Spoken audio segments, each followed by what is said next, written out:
میرا نام کنزا ہے اور میری عمر 21 سال ہے۔ جب میں بہت چھوٹی تھی تو میرے ماں باپ اس دنیا سے رخصت ہو گئے۔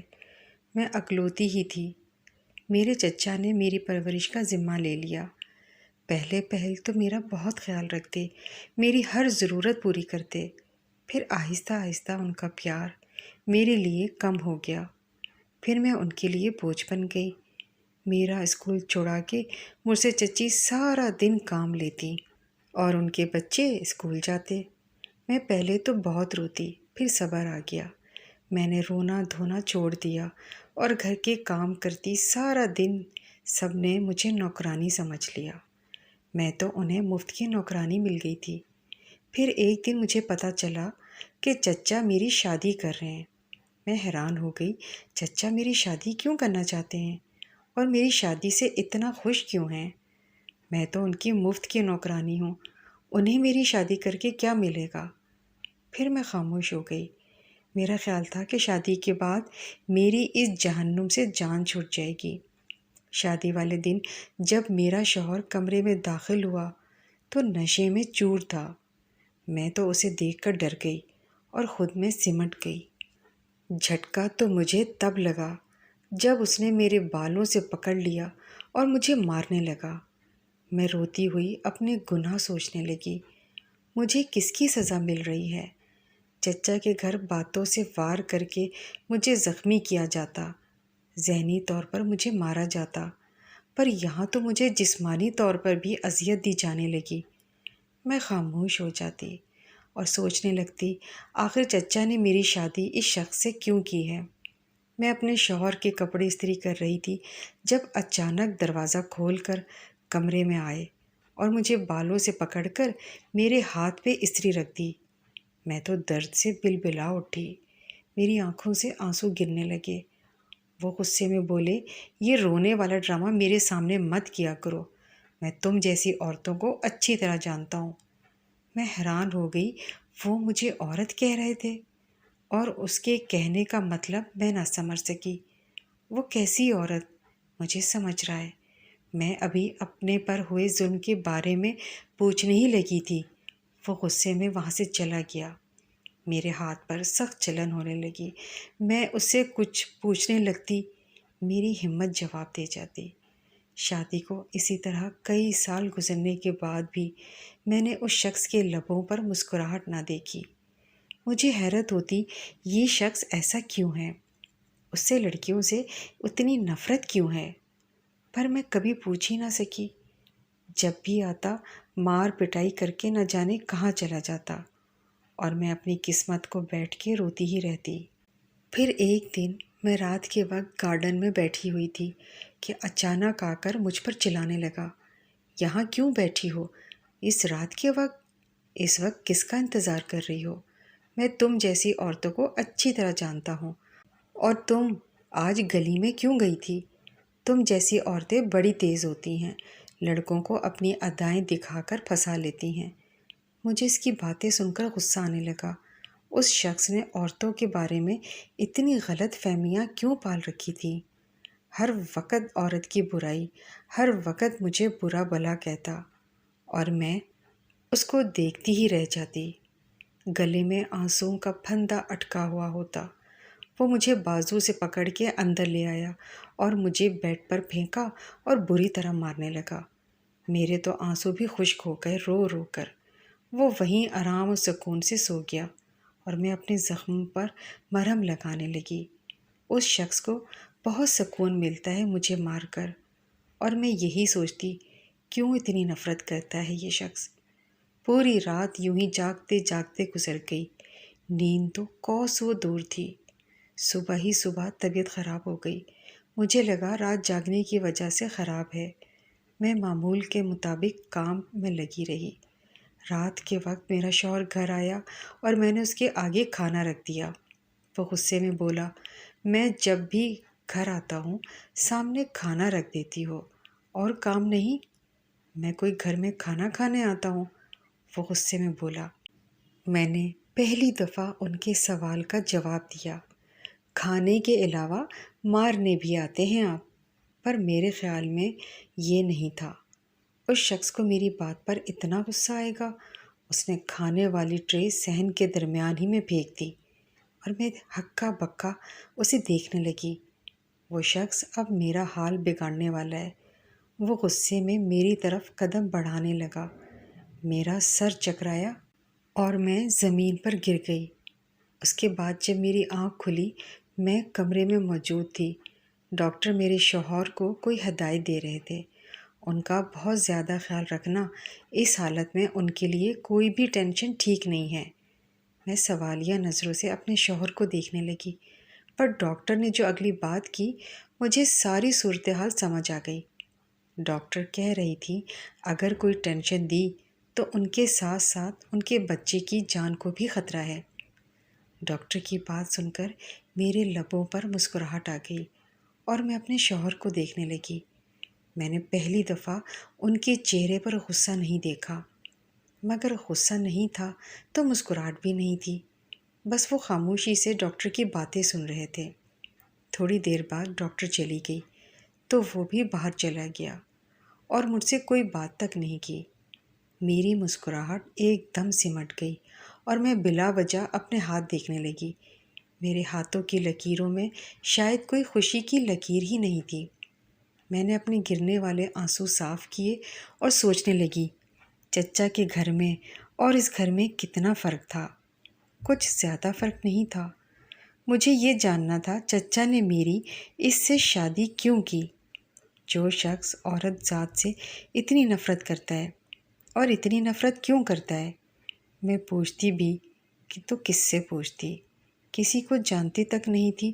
کون مجھے بتاتا اس شخص کے بارے میں؟ یہ تو تنہا ہے، اس کے نہ تو ماں باپ ہیں نہ ہی کوئی بہن بھائی۔ میں تو صرف اسی سوچوں میں گم تھی کہ نہ جانے کب نیند کی وادیوں میں چلی گئی۔ صبح جب آنکھ کھلی تو میرا شوہر گھر پر موجود نہیں تھا۔ میں اٹھی اور فریش ہوئی۔ ابھی میں نے ناشتہ کرنا ہی تھا کہ ہمسائی آ گئی۔ مجھے بڑی حیرانگی ہوئی۔ پہلی دفعہ کوئی عورت میرے گھر آئی تھی۔ اس نے مجھے بتایا میں ساتھ والے گھر میں رہتی ہوں۔ پھر عجیب سی بات کہہ گئی، بہن اپنے شوہر کو اپنے قابو میں رکھو۔ میں حیرانگی سے اس کو جاتا ہوا دیکھنے لگی۔ میرے شوہر نے کیا کر دیا ہے جو میں اس کو قابو میں رکھوں؟ زندگی گزرنے لگی۔ میرے شوہر نے مجھ پہ ہاتھ اٹھانا چھوڑ دیا تھا۔ وہ خود بھی گمسم سا رہتا تھا۔ پر یہ میری حیرانگی زیادہ دن نہ ٹکی اور اگلے دن ہی مجھے تھپڑ پڑ گیا۔ پر میں کر بھی کیا سکتی تھی؟ بلا وجہ اس شخص کا غصہ اور بلا وجہ مجھے ذلیل کرنا شاید اس شخص کا مشغلہ تھا۔ اس شخص کے ساتھ اتنے سال بتانے کے بعد بھی میں اس شخص کو سمجھ ہی نہ سکی۔ رات کے وقت گارڈن میں ٹہل رہی تھی۔ ابھی تک میرے سرتاج جی گھر نہیں پہنچے تھے۔ مجھے نیند آنے لگی۔ میں کمرے میں چلی گئی، پر میں ان کے آنے سے پہلے تک سو بھی نہیں سکتی تھی۔ ویسے ہی بیٹھ کر اپنی گزری زندگی کے بارے میں سوچنے لگی۔ مجھے تو یاد بھی نہ آیا کب میں کھل کر مسکرائی تھی۔ اچانک سے دروازہ کھلا۔ مجھے لگا میرے شوہر آ گئے ہیں۔ میں بمشکل بیڈ سے اٹھی، مگر سامنے کسی انجان شخص کو دیکھ کر میرے رونگٹے کھڑے ہو گئے اور میں نے ڈر کر کمرے کی ساری لائٹس آن کر دی۔ وہ پہلے تو مجھے غصے میں دیکھتا رہا۔ اس کی آنکھیں لال سرخ تھیں۔ اچانک اس کا غصہ غائب ہونے لگا۔ وہ پیچھے قدم کرتا میرے کمرے سے باہر نکلا۔ میں بھی اس کے پیچھے گئی اور پھر وہ وہاں بنا رکے ہی چلا گیا۔ اسی دوران میرا شوہر میری طرف آیا۔ اس سے پہلے میں کچھ پوچھتی، وہ مجھ سے پوچھنے لگا یہ کون تھا۔ اس کے چلا کر پوچھنے پر مجھے اپنی جان جاتی ہوئی محسوس ہوئی۔ میں نے نفی میں سر ہلا کر کہا میں نہیں جانتی، مگر اس شخص نے اتنی زور سے تھپڑ مارا کہ میری آنکھوں کے سامنے اندھیرا چھا گیا اور وہ چلا چلا کر مجھے برا بھلا کہنے لگا۔ شاید وہ ہوش میں نہیں تھا۔ مجھے بری طرح مارنے لگا۔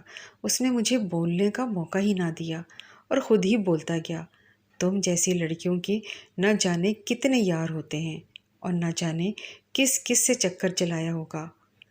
اس نے مجھے بازو سے پکڑ کر گھر سے باہر نکال دیا اور غصے میں کہا، اس گھر کے دروازے ہمیشہ کے لیے تمہارے لیے بند ہو گئے ہیں، جہاں مرضی جاؤ، بلکہ کہاں جاؤ گی؟ اپنے اسی یار کے پاس جاؤ گی۔ اس نے یہ کہہ کر میرے منہ پہ دروازہ بند کر دیا اور میں بے بسی سے روتی رہی۔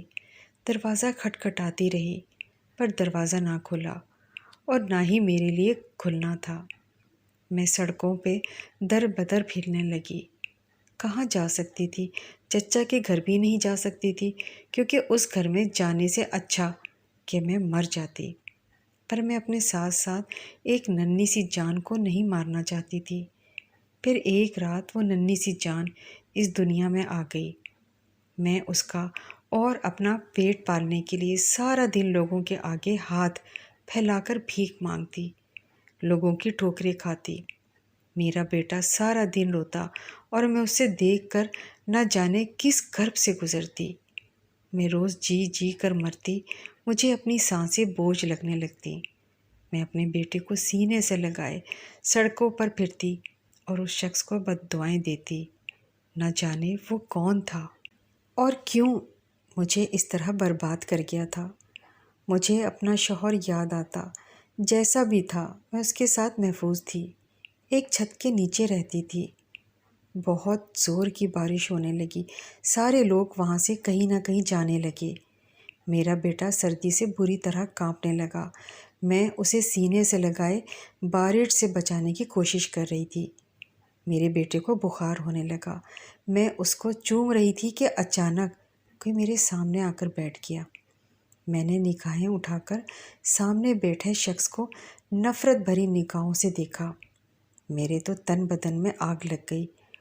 وہ مجھے بڑے آرام سے کہنے لگا، اٹھو، میرے ساتھ چلو۔ اس نے میرے ہاتھ سے میرے بیٹے کو پکڑ لیا۔ میں نے غصے میں کہا، تم کون ہو اور میں کیوں چلوں تمہارے ساتھ؟ میں نے اس سے اپنا بیٹا چھین لیا۔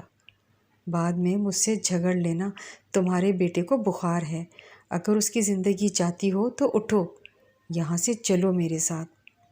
میں نے اپنے روتے بلکتے بیٹے کو دیکھا اور اس کے ساتھ چل پڑی۔ وہ مجھے اپنے گھر لے آیا اور گھر کم اور محل زیادہ لگ رہا تھا۔ میں نے حیرانگی سے اس کی طرف دیکھا اور غصے میں اس سے کہا، کیوں مجھے برباد کیا؟ کیا بگاڑا تھا میں نے تمہارا؟ تم نے مجھے برباد کیا ہے۔ خوشیاں تو میرے پاس پہلے بھی نہیں تھیں، پر تم نے مجھے کہیں کا نہ چھوڑا۔ کیوں ایسا کیا؟ میں نے اس کا گریبان پکڑا اور پوچھنے لگی، مگر وہ آرام سے وہاں سے چلا گیا اور تھوڑی دیر بعد آ کر مجھے کپڑے دیے اور کہا، اپنے بیٹے کے کپڑے بھی بدل لو اور اپنے بھی بدل لو۔ وہ یہ کہہ کر رکا نہیں اور وہاں سے چلا گیا۔ میں نے کپڑے چینج کیے اور اپنے بیٹے کو سلانے لگی۔ تھوڑی دیر بعد وہ پھر آیا اور بولا، میرا نام شان ہے۔ میں نے غصے میں کہا، میں آپ کے نام کا کیا کروں؟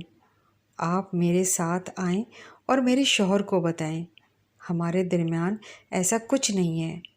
میں اس کا ہاتھ پکڑے باہر کی طرف جانے لگی، مگر وہ وہیں کھڑا رہا اور بولا، تمہارا شوہر اس دنیا میں نہیں ہے، وہ خودکشی کر چکا ہے، اور اتنے آرام سے بتانے لگا، تم جھوٹ بول رہے ہو۔ میں نے اس کے منہ پر تھپڑ مار دیا اور کچھ نہ بولا۔ تم بھی شادی کر لو، پھر اس نے کہا۔ اس کی بات سن کر مجھے اور غصہ آ گیا۔ تم کون ہوتے ہو میری زندگی کا فیصلہ کرنے والے؟ مجھے کیا کرنا چاہیے اور کیا نہیں؟ تم نے میری زندگی برباد کی ہے، میں تمہیں کبھی معاف نہیں کروں گی۔ میں نے نہ جانے اس سے کھڑے کھڑے کتنی باتیں کر دی، پر مجھے حیرانگی ہوئی۔ وہ شخص اپنے آنسو چھپاتا ہوا وہاں سے چلا گیا۔ دن گزرنے لگے۔ وہ شخص میرے بیٹے سے بہت محبت کرتا، اسے کھلاتا، اس کے لیے کھلونے لاتا، اور میں اپنے بیٹے کو اس سے دور رکھتی۔ وہ مجھے ایک ہی بات کہتا، شادی کر لو، پر میں اس کی بات کا جواب نہ دیتی۔ میں اکثر اس سے تنہائی میں روتا ہوا بھی دیکھتی۔ وہ بہت کم مسکراتا۔ تم اگر کسی اور سے شادی نہیں کرنا چاہتی تو تمہیں مجھ سے شادی کرنی ہوگی۔ میں ایسے تمہیں اپنے ساتھ نہیں رکھ سکتا، اور اگر تم کہیں اور جانا چاہتی ہو تو جا سکتی ہو۔ اس کی یہ بات سننے کے بعد میرے ذہن میں چچا کا گھر آیا، پر میں ادھر جانا ہی نہیں چاہتی تھی۔ میں نے اس کے ساتھ شادی کے لیے حامی بھر لی اور اس کا اور میرا نکاح ہو گیا۔ میں اکثر غصے میں اس سے پوچھتی، تم رات میرے کمرے میں کیوں آئے؟ پر مجھے جواب میں اس کے نگاہوں میں شرمندگی نظر آتی۔ وہ کوئی جواب نہ دیتا۔ ایک دن میں اچانک سیڑھیوں سے گر گئی۔ اس کے بعد وہ میرا بہت خیال رکھتا، پوری رات میرے پاس بیٹھا رہتا، میرے بیٹے کو کھلاتا۔ میں نے اس سے بے بسی سے کہا، پلیز خدا کے لیے مجھے سچ بتا دو۔ وہ نگاہیں جھکا کر بولا، تمہارے شوہر کو لڑکیوں سے نفرت تھی، کیونکہ اس کو کسی لڑکی نے دھوکہ دیا اور پھر تمہارے شوہر نے تمہیں تمہارے چچا سے خریدا اور وہ اپنا سارا غصہ تم پر نکالتا تھا۔ ایک دن ایسے ہی میرا اس سے چھوٹی سی بات پر جھگڑا ہوا، کام کی وجہ سے، کیونکہ وہ میرے پاس ہی کام کرتا تھا۔ مجھے نہیں معلوم تھا اس نے اس چھوٹے سے جھگڑے کو اتنا بڑا کر دینا ہے۔ اس نے میری بیوی کو مار دیا جو ماں بننے والی تھی۔ مجھے بہت دکھ ہوا اور میں انتقام کی آگ میں جلنے لگا۔ میں نے فیصلہ کر لیا تھا میں بھی اس کی بیوی کو ذلیل کر کے مار دوں گا۔ اس رات میں تمہیں مارنے کے ارادے سے آیا تھا، پر تمہاری حالت دیکھ کر مجھے اپنی بیوی یاد آ گئی اور میں وہاں سے چلا گیا۔ پر میں نہیں جانتا تھا کہ تمہارا میاں اتنا شک کرے گا۔ اس کے بعد مجھے کہیں سکون نہ ملتا۔ میں غریبوں کی مدد کرتا، پھر اکثر میں تمہیں دیکھتا اور سوچتا، کہیں دیکھا تھا۔ پھر مجھے یاد آ گیا اور معلوم کرنے پر یہی پتہ چلا، تمہارا یہ حال میری وجہ سے ہوا ہے۔ پر میں نہیں جانتا میں کس منہ سے تم سے معافی مانگوں۔ میں بہت شرمندہ ہوں۔ وہ بتاتے بتاتے رونے لگا۔ میں نے اس کے جڑے ہوئے ہاتھ پکڑ لیے اور اسے معاف کر دیا۔ اس کے بعد میری زندگی میں خوشیاں آ گئیں اور میں اپنے رب کا شکر ادا کرنے لگی۔ اتنے غموں کے بعد مجھے خوشیاں ملی۔ میں نے سنا ہے کہ کسی کو معاف کر دینے سے اللہ بہت خوش ہوتا ہے، اور یہی وجہ ہے کہ میں نے اس شخص کو معاف کر دیا اور اللہ نے میری جھولی میں خوشیاں ہی خوشیاں بھر دیں اور ہم خوشی خوشی رہنے لگے۔ آج کی میری یہ سچی کہانی آپ کو پسند آئی ہوگی۔ ویڈیو کو لائک کر دیں۔